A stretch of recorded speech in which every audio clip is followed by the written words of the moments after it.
میرا تو نہیں خیال ہے کہ اس وقت عوام اتنی پریشان ہے، کیونکہ ماشاءاللہ جو میں ایکسپو میں دیکھ رہی ہوں لوگوں کے ٹرن اوور ماشاءاللہ بہت زبردست ہے۔ اور دیکھیں میں ایک بات بتاؤں، یہ جو چیزیں آتی ہیں نا پلس اینڈ مائنس جو کنٹریز میں ہوتی ہیں یہ ہر جگہ ہوتی ہیں، صرف ایسا نہیں ہے کہ صرف پاکستان میں ہے، ہر جگہ یہ چیز ہو رہی ہے، لیکن اسی طریقے سے ساری چیزیں بھی چل رہی ہیں دنیا میں۔ جو کام ہو رہے ہیں پلس مائنس ہو رہے ہیں، لیکن کام سب کے چل رہے ہیں، چاہے وہ پراپرٹی ہو، چاہے وہ کوئی دوسرا بزنس ہو۔ جن کے بزنس چل رہے ہوتے ہیں وہ تو چل رہے ہوتے ہیں، لیکن یہ کہ ہاں میں مانتی ہوں اس بات کو کہ حالات بہت زیادہ اچھے نہیں ہیں، لیکن اتنے برے بھی نہیں ہیں جتنے لوگوں نے زیادہ مطلب ہر کام اپنے کر رہے ہوتے ہیں۔ مجھے صرف میں آپ کو بالکل فیکٹ آپ کو بات بتا رہی ہوں کہ آپ رات میں جا کر کسی بھی علاقے میں کسی بھی کھانے والی اسٹریٹ پہ جا کے دیکھ لیں، کوئی جگہ آپ کو خالی نہیں ملے گی،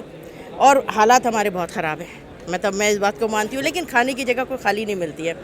اور میں یہ سمجھتی ہوں کہ جو آپ نے بھی یہ بات کی ہے کہ لوگ جو ہے وہ بہت پریشان ہیں، یقیناً جو بیچارے جو بہت افورڈ نہیں کر سکتے، انڈر پریولیج، واقعی میں بہت پریشان ہیں۔ اور میں سمجھتی ہوں، میں بالکل ایک فیکٹ آج ایک بات کر رہی ہوں، ہمارا نا پاکستان شاید غریب ہے لیکن ہماری عوام غریب نہیں ہے۔ ہمارے پاس اتنا ہے کہ اگر ساری عوام مل کے چاہے نا تو ہم اپنا پورا IMF اتار سکتے ہیں،